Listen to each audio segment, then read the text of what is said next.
एक दामाद पहली बार ससुराल गया तो ससुराल जाते ही ससुर जी से बोला कि देखिए आपकी बेटी में दिमाग नाम की कोई चीज नहीं है।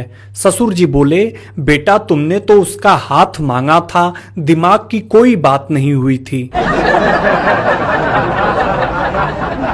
एक आदमी ने गूगल पर सर्च किया कि पत्नी को वश में कैसे करें। गूगल ने जवाब दिया कि औकात से बाहर कुछ भी ना सर्च करें। देखिए भाई साहब, सबकी आंखें समय समय पर खुलती हैं।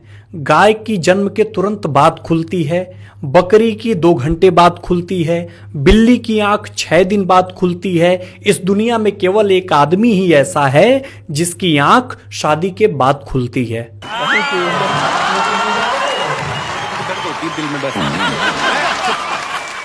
कुछ पुरुषों की शिकायत रहती है कि महिलाएं हार स्वीकार नहीं करती। मैं उन पुरुषों से बता देना चाहता हूं कि हर स्त्री हार स्वीकार करती है, बस हार सोने का हो।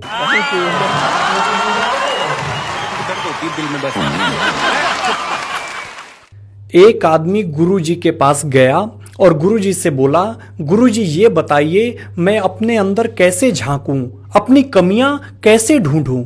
गुरुजी बोले, बेटा बहुत आसान है, शादी कर लो, फिर देखना तुम्हारी पत्नी केवल तुम्हारी ही नहीं बल्कि तुम्हारे पूरे खानदान की इतनी बार कमियां गिनवाएगी कि तुम्हें खुद ब खुद याद हो जाएंगी। एक पत्नी ने बड़े ही प्यार से अपने पति का सर दबाते हुए पूछा कि ये बताइए शादी से पहले सर कौन दबाता था। पति बोला, शादी से पहले दर्द ही कहां होता था। पत्नियों से एक ही बात कहना चाहता हूं कि अपने पतियों की कमियों को देखकर उन्हें कभी कोसिए मत। क्या पता इन्हीं कमियों की वजह से उन्हें अच्छी बीवी ना मिल पाई हो।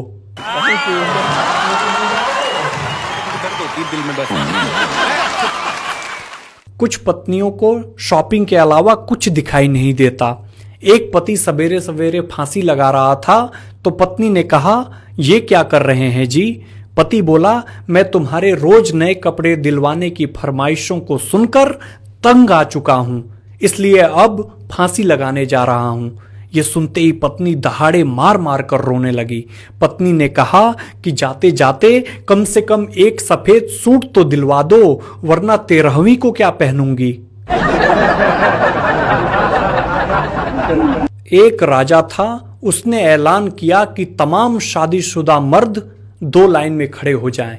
एक लाइन में वो जो बीवी से डरते हैं और दूसरी लाइन में वो जो बीवी से नहीं डरते। बीवी से डरने वालों की लाइन बहुत लंबी थी और बीवी से ना डरने वालों की लाइन में केवल एक व्यक्ति खड़ा था। राजा उसके पास गए और शाबाशी देते हुए बोले कि ये आप कैसे समझते हैं कि आप अपनी बीवी से नहीं डरते। आदमी बोला कि मालूम नहीं जी, मुझे तो मेरी बीवी कहकर के गई है कि चाहे कुछ भी हो जाए यहां से हिलना मत, इसी लाइन में खड़े रहना।